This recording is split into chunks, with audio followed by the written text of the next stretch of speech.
Hello students, welcome back to the channel.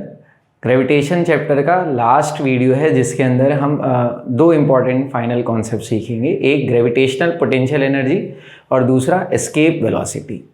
अब gravitational potential energy से start करते हैं।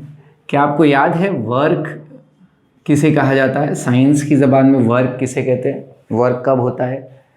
तो आम तौर पर हम घर बैठे भी अगर कोई काम करे तो उसे वर्क कहते हैं, लेकिन साइंस की दुनिया में जब भी आप किसी ऑब्जेक्ट को एक जगह से दूसरी जगह ले जाते हो तब हम कहते हैं उस पर वर्क हुआ। और वर्क करने के लिए एनर्जी रिक्वायर्ड होती है। अगर एनर्जी नहीं है तो वर्क नहीं हो सकता। तो what is required to perform work? Energy. Energy is the capacity to do work. Work करने की जो कैपेसिटी होती है, जो क्षमता होती है, उसे एनर्जी कहा जाता है। और आप ये भी जानते हैं कि दो इम्पॉर्टेंट टाइप्स ऑफ एनर्जी होती है। एक कहलाती है पोटेंशियल एनर्जी और दूसरी होती है काइनेटिक एनर्जी। अब काइनेटिक एनर्जी किसी ऑब्जेक्ट में तब आती है जब वो मोशन में होता है। एक मूविंग कार हो और कोई बाइसाइकिल है जो चल रही है, तो उन सब के अंदर उस वक्त काइनेटिक एनर्जी होती है। So the kinetic energy in a body is associated with its motion. ये मोशन से ताल्लुक़ रखती है। और पोटेंशियल एनर्जी का ताल्लुक किससे है? तो पोटेंशियल एनर्जी का ताल्लुक ऑब्जेक्ट के पोटेंशियल से है। ये स्टोर्ड एनर्जी कहलाती है। It is the energy stored in an object, may be due to height, may be due to position और कन्फिगरेशन। दो तीन चीज़ें हैं जिसकी वजह से किसी ऑब्जेक्ट के अंदर शेप की वजह से भी पोटेंशियल एनर्जी आ सकती है, वह हम देखेंगे। बहरहाल पोटेंशियल एनर्जी स्टोर्ड एनर्जी को कहते हैं जो कन्वर्ट हो जाती है बाद में काइनेटिक एनर्जी के अंदर। नाउ इफ़ यू रिमेंबर कि अगर किसी ऑब्जेक्ट को हम अर्थ के सरफेस से कुछ हाइट पर ले जाए, जैसे कोई बंदा है जो कुछ हाइट पर अर्थ के सरफेस के ऊपर है, तो आप जानते हैं कि जितना आप उसको ऊपर ऊपर ले जाओगे उसकी पोटेंशियल एनर्जी उतनी बढ़ती जाएगी। कोई ऑब्जेक्ट जैसे बॉक्स है मान लेते हैं, या कोई बॉल है, उसको आप जितना ऊपर ले जाएंगे उतनी पोटेंशियल एनर्जी बढ़ेगी। तो we know that potential energy increases with the height of the object above the surface of the earth. आप उसको ऊंचा ले जाओ तो उसकी पोटेंशियल एनर्जी उतनी बढ़ते जाएगी। अब ऐसा क्यों है? तो उसके लिए आपको पोटेंशियल एनर्जी का फॉर्मूला रिकॉल करना पड़ेगा। तो पोटेंशियल एनर्जी का फॉर्मूला होता है mgh। क्या आपको इसका डेरिवेशन याद है? उसके लिए आप रिकॉल कीजिए कि एनर्जी से वर्क होता है, जितनी एनर्जी होगी उतना ही काम होगा। तो पोटेंशियल एनर्जी से भी वर्क होगा। अब जो वर्क है उसका ताल्लुक डिस्प्लेसमेंट से है। जब तक आप ऑब्जेक्ट को पोजीशन चेंज नहीं करोगे, डिस्प्लेस नहीं करोगे, तो उसमें वर्क नहीं होगा। और डिस्प्लेसमेंट खुद ब खुद तो नहीं होता, उसके लिए फोर्स लगाना पड़ता है। तो वर्क का फॉर्मूला होता है फोर्स इंटू डिस्प्लेसमेंट, और फोर्स का फॉर्मूला होता है मास इंटू एक्सेलरेशन।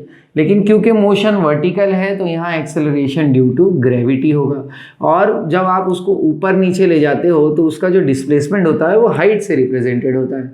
तो फॉर्मूला बन जाता है पोटेंशियल एनर्जी का mgh। आई होप आपको ये याद है, ये हम प्रीवियस स्टैंडर्ड्स के अंदर सीख चुके हैं। अब अगर आप देखें कि स्मॉलर हाइट्स पर क्या होता है, एट स्मॉलर हाइट्स,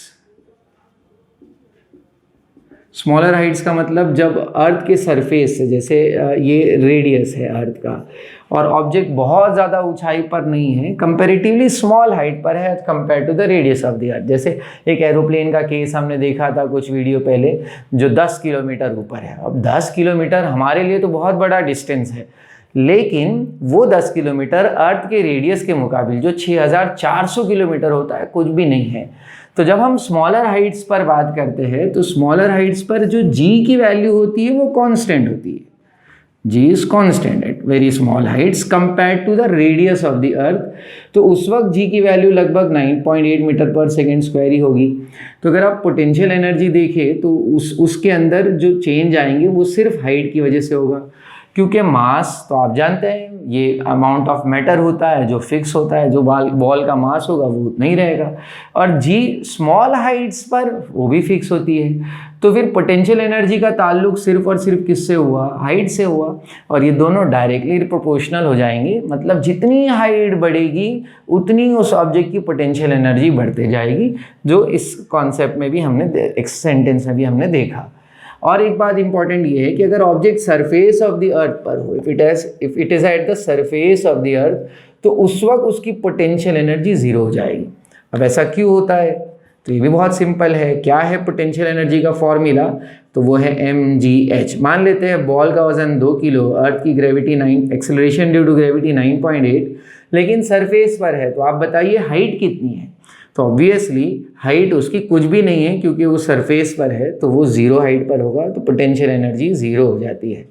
तो ये पॉइंट भी समझ में आना चाहिए कि हम ये सब सारी बातें 9th स्टैंडर्ड के अंदर सीख चुके हैं कि at the surface of the earth potential energy zero होती है, और जितना आप ऊपर ऊपर ले जाते जाएंगे हाइट उतनी बढ़ते जाएगी। ये पॉइंट क्लियर होना चाहिए। अब अगर हम किसी ऑब्जेक्ट को बहुत ज़्यादा ऊंचाई पर लेकर जाए, सपोज ये अर्थ है और आप इनफाइनाइट डिस्टेंस पर ले जाते हो ऑब्जेक्ट को, तब क्या होगा ये समझने की ज़रूरत है। तो when the height of the object is very large, तो जब comparable to the radius of the earth, अगर हाइट अच्छी खासी हो तो हम देखेंगे कि जितना आप ऊपर ले जाते जाएंगे जी की वैल्यू कम होते जाती है। जैसा कि आपने एक टेक्स्ट बुक के अंदर टेबल में देखा होगा, समवेयर अराउंड 35,700 किलोमीटर जहाँ कम्युनिकेशन सैटेलाइट्स होते हैं वहाँ जी की वैल्यू 0.025 समथिंग हो जाती है। तो अगर मैं किसी ऑब्जेक्ट को इनफाइनाइट डिस्टेंस पर ले जाऊँ, यानी अर्थ के ग्रेविटेशनल फील्ड के बाहर ले चले जाऊँ, तब एक्सेलरेशन ड्यू टू ग्रेविटी यानी जी की वैल्यू क्या होगी? अब ये ग्रेविटेशनल फील्ड कौन सी चीज़ है? तो बेसिकली ये वो दायरा है, ये हद है अर्थ के ग्रेविटेशनल फोर्स के अट्रैक्शन का, या किसी ऑब्जेक्ट के जो रेंज होता है अट्रैक्शन का, उसे ग्रेविटेशनल फील्ड कहते हैं। जैसे एक मैग्नेट लिया आपने, तो उस मैग्नेट के आसपास अगर आप मैग्नेट रखो तो दूसरे मैग्नेट्स उस पर अट्रैक्ट होंगे। अगर आप एक मैग्नेट यहाँ रखते हो, दूसरा मैग्नेट किसी और जगह पर, ऐसे मेरे घर पे है दूसरा मैग्नेट, तो वो मैग्नेट एक दूसरे से अट्रैक्ट नहीं होंगे। क्यों? क्योंकि दूसरा मैग्नेट पहले मैग्नेट के अट्रैक्शन के हद से बाहर हो गया है। तो एक हद होती है अट्रैक्शन की, तो मैग्नेट्स के लिए उसे मैग्नेटिक फील्ड कहा जाता है।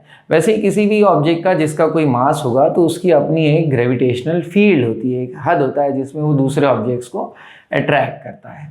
तो अगर हम अर्थ की ग्रेविटेशनल फील्ड के बाहर चले जाए, से एट इनफाइनाइट डिस्टेंस, तो वहाँ जो है जी की वैल्यू ज़ीरो देखने मिलती है। G turns out to be zero. अब जी वहाँ पर ज़ीरो क्यों हुआ? क्यों? क्योंकि वहाँ ग्रेविटेशनल फोर्स ही नहीं है। अब जब ग्रेविटेशनल फोर्स नहीं है तो एक्सेलरेशन ड्यू टू ग्रेविटी भी नहीं होगा, क्योंकि आप जानते हैं किसी भी ऑब्जेक्ट को अगर एक्सेलरेट करना है यानी उसकी वेलोसिटी चेंज करनी है तो फोर्स लगाना पड़ता है, तो बिना फोर्स के एक्सेलरेशन नहीं होता। तो because there is no gravitational force there is no acceleration due to gravity, so at infinite distance acceleration due to gravity की वैल्यू ज़ीरो हो जाएगी। और अगर जी ज़ीरो है तो मतलब इस फॉर्मूले में जी की वैल्यू ज़ीरो हो गई तो पूरा के पूरा टर्म ज़ीरो हो जाएगा, यानी पोटेंशियल एनर्जी ज़ीरो हो जाएगी। तो ये समझिए कि यहाँ पर potential energy turns out to be zero. बहुत ही इंपॉर्टेंट पॉइंट है। At infinite distances potential energy object की ज़ीरो हो जाती है। लेकिन हमारा प्रीवियस नॉलेज हमें ये कहता है कि as we go on increasing the height of the object potential energy should increase. अब अगर पोटेंशियल एनर्जी बढ़ रही है और बढ़ते बढ़ते ज़ीरो हो जाती है तो ऑब्वियसली इन सारे ही रीजन्स पर potential energy should be negative too at heights comparable to the surface of the earth. Negative से जब हम बढ़ते बढ़ते जाएंगे तभी तो ज़ीरो पर जाएंगे। जितनी आप नेगेटिव वैल्यू को बढ़ाएंगे तो अब आप ज़ीरो पर पहुंच जाएंगे, जैसे -3, -2, -1 और ज़ीरो पर पहुँचे। एग्जाम्पल के लिए बोल रहा हूँ। और ऐसे कॉन्सेप्ट्स के अंदर जो पोटेंशियल एनर्जी है उसका एक नया फॉर्मूला होता है that turns out to be -gmm/r+h। ये बड़ा एम अर्थ का मास होगा, छोटा एम उस ऑब्जेक्ट का मास होगा, r+h डिस्टेंस होगा। अब ये फॉर्मूले का जो डेरिवेशन है ये आपके सिलेबस में फ़िलहाल नहीं है, ये 11th स्टैंडर्ड के अंदर 12th स्टैंडर्ड के अंदर सिखाया जाता है। उससे पहले ज़रूरत भी नहीं है समझने की, तो फिलहाल आप भरोसा करते हुए इसको याद कर लीजिए, जैसे सेंट्रीपिटल फोर्स का फॉर्मूला याद किया था। तो दो ही फॉर्मूले हैं जो रटने हैं, बाकी सब समझ में आते हैं। अब यहाँ सोचिए माइनस क्यों है। अगर आप देखें तो mass of the earth, mass of the object और रेडियस ये सब पॉजिटिव है, ये कभी नेगेटिव नहीं हो सकते। मास हमेशा पॉजिटिव है, डिस्टेंस पॉजिटिव लिया जाएगा और जी भी एक पॉजिटिव वैल्यू रखता है। तो माइनस जो है यहाँ पर इस पूरे टर्म को नेगेटिव कर देगा, जो इस कॉन्सेप्ट से मैच होता है कि नीचे जो है वैल्यूज़ नेगेटिव होनी चाहिए, तब जाके हम कहेंगे नीचे से ऊपर बढ़ा यानी नेगेटिव से ज़ीरो हो गया। तो आई होप आपको ये कॉन्सेप्ट समझ में आ गया पोटेंशियल एनर्जी का। अब सवाल अभी भी बाकी रह गया कि इधर ग्रेविटेशनल पोटेंशियल एनर्जी वर्ड क्यों इस्तेमाल कर रहे हैं, क्यों? क्योंकि यहाँ ग्रेविटी का कॉन्सेप्ट है, ग्रेविटेशनल फोर्स इन्वॉल्व है, इसलिए जो पोटेंशियल एनर्जी आ रही है उसे ग्रेविटेशनल पोटेंशियल एनर्जी कहते हैं। This is the final topic of the chapter gravitation, which is your escape velocity. एक ऐसी वेलोसिटी जिससे ऑब्जेक्ट प्लैनेट के ग्रेविटेशनल फील्ड से ही बाहर निकल जाए, उस वेलोसिटी को एस्केप वेलोसिटी कहते हैं। It is the minimum velocity that is required to escape the gravitational field of that particular planet. अब उससे पहले तो ये समझिए कि जो height reached by the object होती है, जैसे फॉर एग्जांपल अगर ये अर्थ है और आपने अर्थ पर किसी ऑब्जेक्ट को ऊपर थ्रो किया, तो कितनी हाइट तक वो जाता है, उसका जो डिस्प्लेसमेंट होगा, ये जो height achieved by the object होगा, उसका ताल्लुक इनिशियल वेलोसिटी से होता है। ध्यान से सुनिएगा, the maximum height reached bye an object depends on it's initial velocity.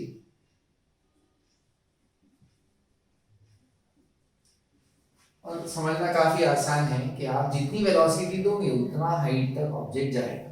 Physics का कमाल ये होता है कि फिजिक्स में हम जो बात बोलते हैं उसका कोई मैथमेटिकल प्रूफ भी होता है।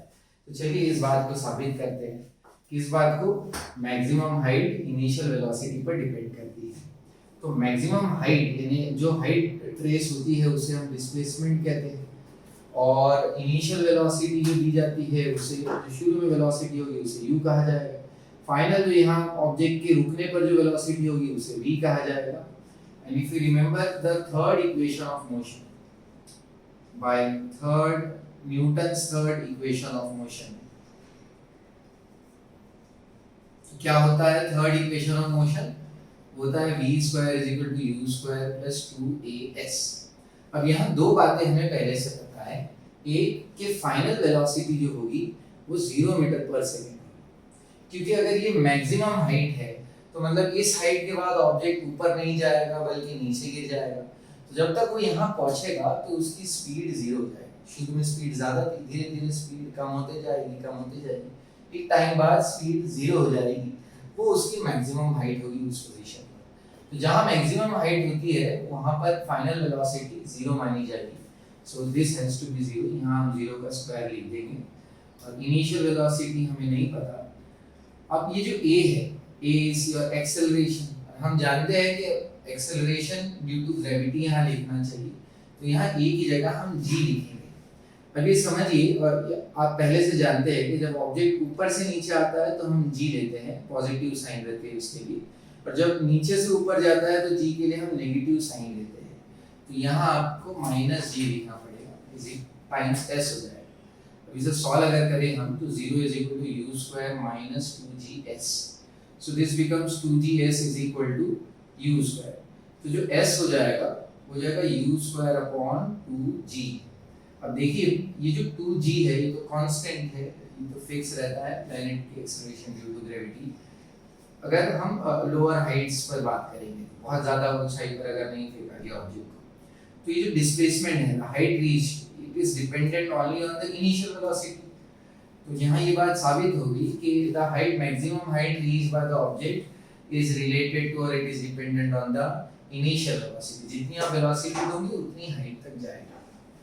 अब अगर आप टेक्स्ट बुक के अंदर देखें तो ये जो फाइनल कैलकुलेशन है s का, उसमें बस टेक्स्ट बुक में सिर्फ इक्वेशन आपको ऐसा दिखाई देगा, minus you square upon 2g।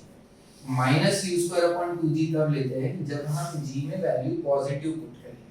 जैसे अगर g 9.8 है, ऊपर थ्रो करते टाइम उसे हम नॉर्मली माइनस 9.8 लिखे, तो जो g है उधर आप 9.8 लिखो और माइनस जो है अलग से अगर लिखे तो ये इक्वेशन बने। तो अभी तक क्या समझ में आया कि जो मैक्सिमम हाइट ऑब्जेक्ट अचीव करता है, रीच करता है, उसका ताल्लुक इनिशियल वेलोसिटी से होता है।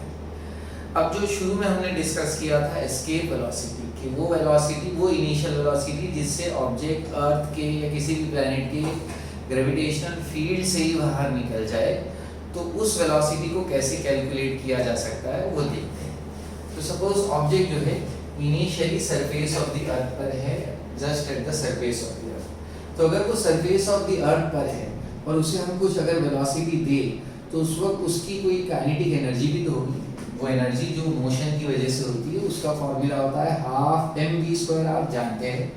अब यहाँ जो आप वेलोसिटी देने वाले हैं उसे हम एस्केप वेलोसिटी कहेंगे, तो उसका मैं सिंबल VESC लिख देता हूँ, which represents that the velocity is your escape velocity।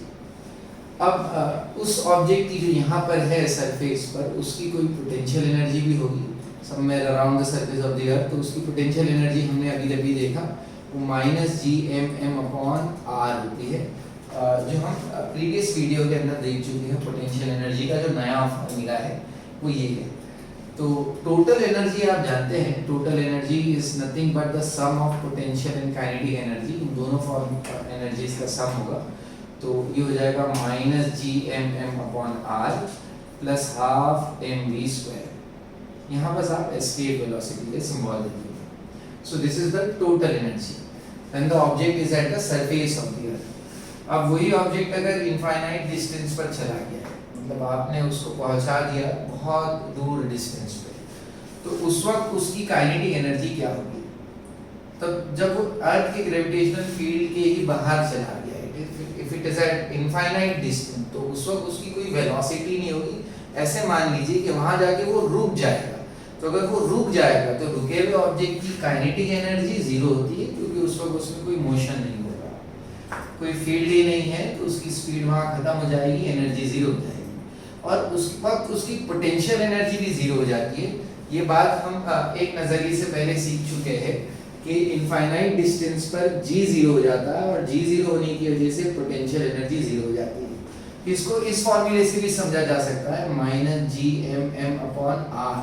अब सरफेस पर नहीं, तो जो डिस्टेंस है वो असल में r+h होना चाहिए। h क्या है? तो इनफाइनाइट हाइट पर लेकर चले गए, तो इनफाइनाइट हो जाएगा, डिनोमिनेटर में इन्फिनिटी हो जाएगा जो डिस्टेंस होगा। एंड मैथ्स के हिसाब से जब भी हम इन्फिनिटी से डिवाइड करते हैं तो वैल्यू जीरो होती है। Whenever we divide by infinity उसकी वैल्यू उस वक्त जीरो होती है। अभी आप ये बात पर भरोसा कर लीजिए। तो जो टोटल एनर्जी अब इस केस में होगी वो फिर से potential energy plus kinetic energy का सम होगा। वंस अगेन वो 0 + 0 हो जाएगा, तो यहाँ टोटल एनर्जी 0 हो जाएगी। तो if you remember law of conservation of energy, bye law of conservation of energy, ये वो लॉ है जो बताता है कि एनर्जी हमेशा कंजर्व रहती है।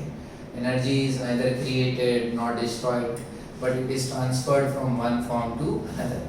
इसको आपने पोटेंशियल और काइनेटिक के फॉर्म में 9th स्टैंडर्ड में कुछ ऐसा सीखा था कि एक ऑब्जेक्ट है जो किसी हाइट से बिल्डिंग के टॉप से नीचे फेंका गया। तो जब सपोज कोई बॉल है, तो यहाँ उसकी कुछ पोटेंशियल एनर्जी भी है और यहाँ उसकी कुछ काइनेटिक एनर्जी भी है। तो जो टोटल एनर्जी होगी वो पोटेंशियल प्लस काइनेटिक का सम होगी। अब थोड़ी देर बाद आपने देखा कि बॉल गिरते गिरते यहाँ तक पहुँच गया, तो यहाँ पर उसकी पोटेंशियल एनर्जी कम होने वाली है और स्पीड बढ़ने वाली है, तो काइनेटिक एनर्जी ज़्यादा होगी। लेकिन यकीन मानिए अगर टोटल एनर्जी यहाँ पर से 5 जूल्स की थी, तो कसम से यहाँ पर भी 5 जूल्स की होगी। टोटल एनर्जी हमेशा उतनी ही रहती है हर जगह पर। तो इसे हम कहते हैं energy is conserve, energy loss नहीं होती। बस पोटेंशियल अगर कम हो रहा है तो वो काइनेटिक में बढ़ते आ रहा है। ऊपर पोटेंशियल एनर्जी सबसे ज़्यादा होती है, जैसे जैसे हम नीचे जाते हैं तो पोटेंशियल एनर्जी कम होती जाती है, काइनेटिक एनर्जी बढ़ते जाती है। टोटल एनर्जी सिस्टम की हमेशा कंजर्व रहती है। तो अगर आपको ये बातें पता है तो उसको हम यहाँ पर भी अप्लाई कर सकते हैं। तो इनिशियली जो टोटल एनर्जी थी उसे मान लेते हैं E1 कह देते हैं, और जो बाद में आपको इन्फिनिटी पर जो टोटल एनर्जी देखने मिली उसे E2 कह देते हैं। And by law of conservation of energy E1 हमेशा E2 के बराबर होना चाहिए।